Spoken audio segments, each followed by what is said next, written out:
Hello, welcome to Rock Studios. I'm Nicole Belanda. I'm a marketing manager at Rockwell Automation, and we're joined by Bill Waters from Weston. So this will be a really fun one that you're tuning into. Hey, Bill. Hey, how's it going? Good. Good. First of all, before we get into anything, I'm going to ask you, surprise, how's the show been for you so far? It's been great.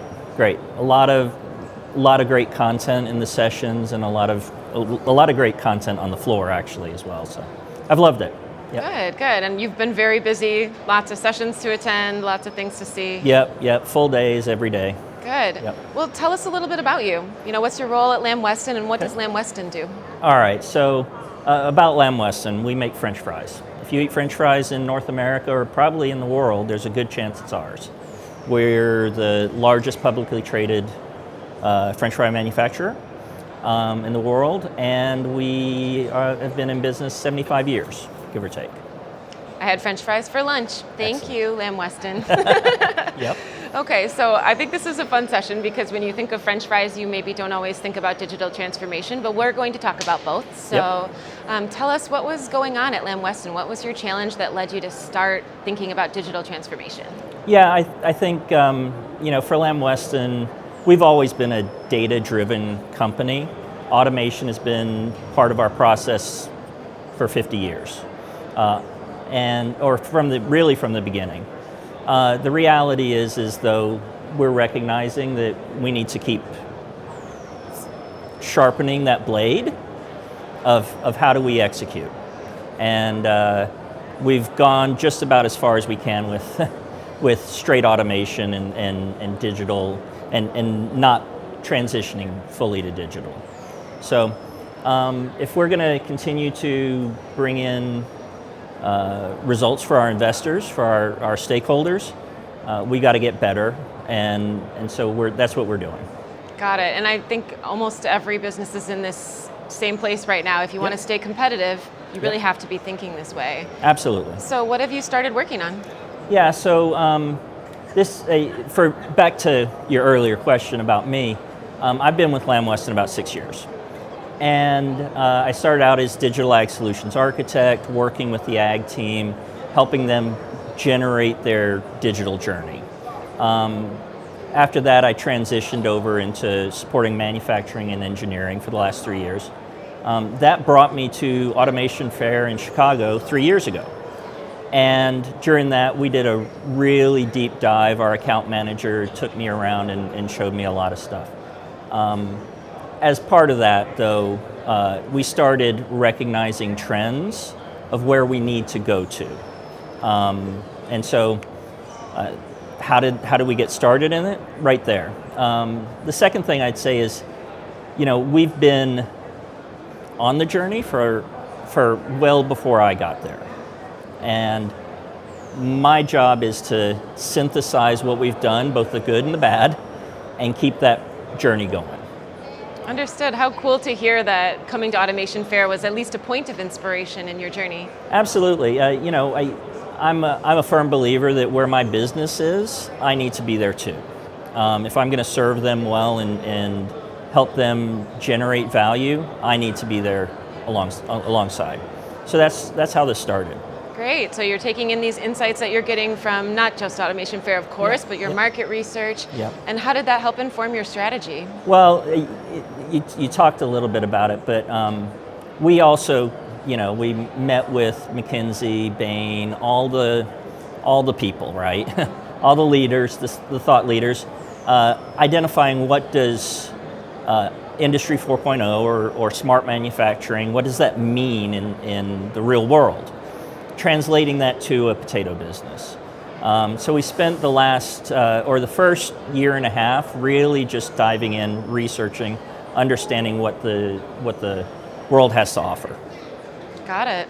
Well, what's been the impact so far? Yeah, so we're really, like I said, we're kind of in the early stages of this digital transformation for manufacturing. One of the first use cases, and we're really driving around value-based use cases. Not broadly speaking, let's just dump everything into a cloud or anything like that, and then try to figure it out. We're being very pragmatic about it. One of the first use cases is for our food safety and quality team, giving our global food safety and quality insights and vision into what's happening on the operations floor every day.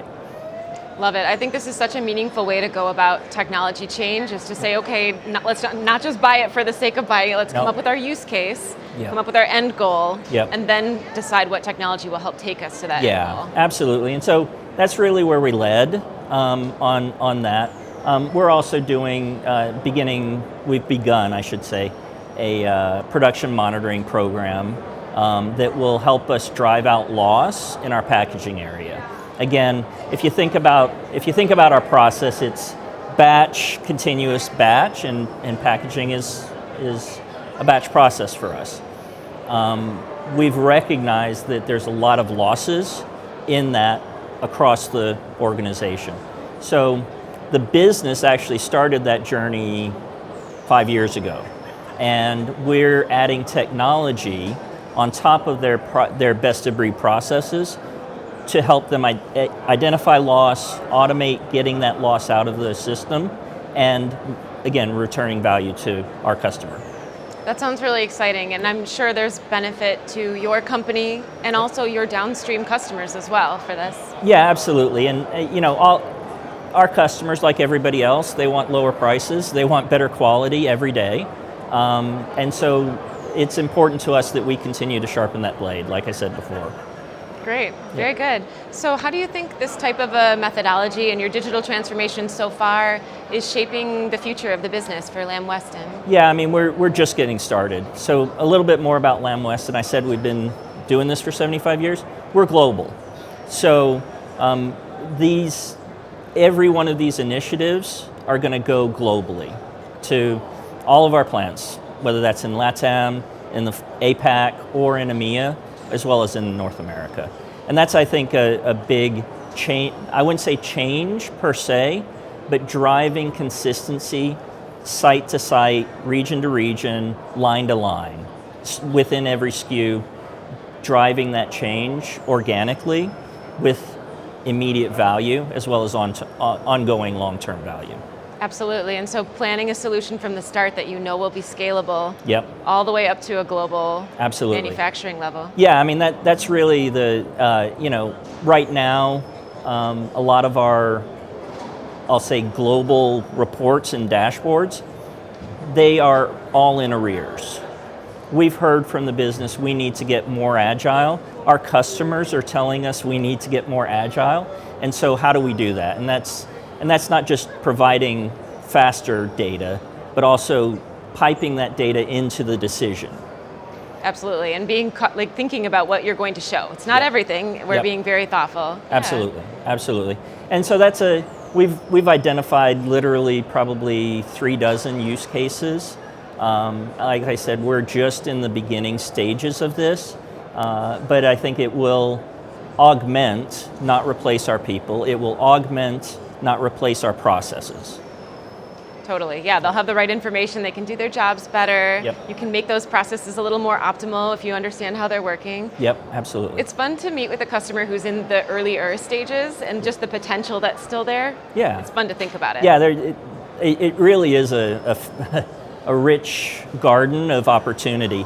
For as tightly as we've been operating, and we're a very lean organization, we know that we can always get better. And I think that's one of the benefits of being a publicly traded company, is we have to get better every day, and we have to work to be better every day.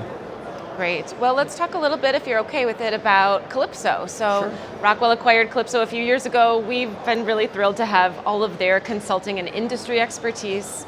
Calypso's been the arm of Rockwell that you've been interacting with, right? Yeah, absolutely. As I mentioned, we've talked to a lot of consultancies, a lot of other customers, a lot of other businesses. What are they doing? How are they doing it? Why are they doing it?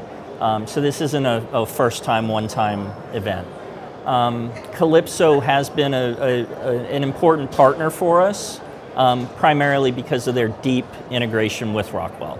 Rockwell is our primary manufacturing partner.